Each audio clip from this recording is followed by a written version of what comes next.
Welcome back to In History. At the end of the 11th century, Europe was a fragmented world, but something was about to happen that would unite people from all corners of the continent. A religious call to arms that would echo through history. The First Crusade. In this video, we'll explore the key events, the motivations, and the lasting impact of one of history's most important military expeditions. The roots of the First Crusade began in the Byzantine Empire. By the 11th century, the Byzantine Emperor Alexios I was losing ground to the Seljuk Turks, who had rapidly expanded into Anatolia after their victory at the Battle of Manzikert in 1071. With their control over large swathes of territory, the threat to Christian Byzantium and the pilgrimage routes to the Holy Land grew immense. In 1095, Emperor Alexios reached out to the Pope for help. He hoped for a few well-trained mercenaries to bolster his forces, but what he got instead was something far more dramatic.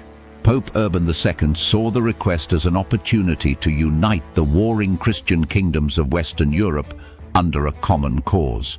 At the Council of Clermont in November 1095, he delivered a passionate speech, calling for knights, nobles and commoners to take up arms and reclaim Jerusalem from Muslim control. Urban promised absolution of sins and eternal salvation to those who would fight in what he framed as a holy war. Thousands answered his call. The initial wave of the First Crusade wasn't led by kings or knights, but by peasants. Known as the People's Crusade, this ragtag group was inspired by charismatic leaders like Peter the Hermit.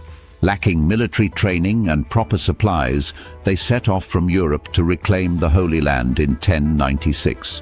But the People's Crusade was a disaster. Their journey was filled with violence and pillaging, not only against Muslims, but against Jewish communities in Europe as well. When they reached Byzantine territory, the emperor quickly ferried them across the Bosporus to Anatolia, where they met the Seljuk forces. The ill-prepared crusaders were slaughtered, with only a handful surviving. Following the failure of the People's Crusade, the real military expedition began. Led by European nobles such as Godfrey of Bouillon, Raymond of Toulouse, and Bohemond of Taranto, the Crusader armies were better prepared. They embarked on a long and difficult journey to the Holy Land. The Crusaders traveled through Byzantine lands, where Emperor Alexios provided some support, hoping they would help reclaim his lost territories. They began their campaign by capturing Nicaea in 1097, marking their first major victory. One of the most significant and challenging battles of the First Crusade was the Siege of Antioch. The Crusaders arrived at the heavily fortified city in late 1097. The siege lasted for several months, with both sides suffering from starvation and disease. Inside Antioch, the Seljuk forces put up a fierce defense, while outside the walls the Crusaders struggled. By June 1098, they managed to infiltrate the city with the help of a traitor inside the gates, capturing it. However, their victory was short-lived. Almost immediately, a large Muslim army led by Kerboga of Mosul arrived and besieged the Crusaders inside the city. Just when it seemed the Crusaders would be defeated, they were inspired by the discovery of the Holy Lance, a relic believed to be the spear that pierced Christ's side.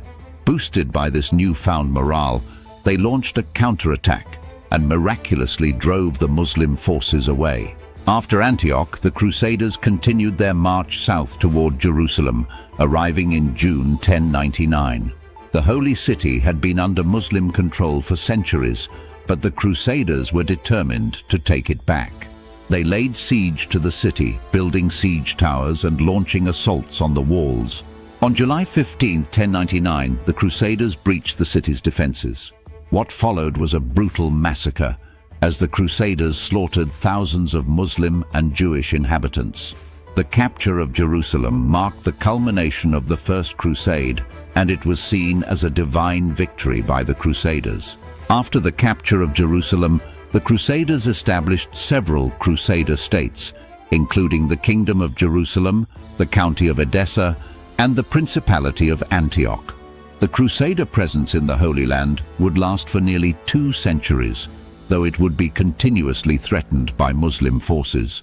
While the First Crusade was hailed as a great success in the Christian world, it also left a legacy of deep hostility between Christians and Muslims, a legacy that would endure for centuries.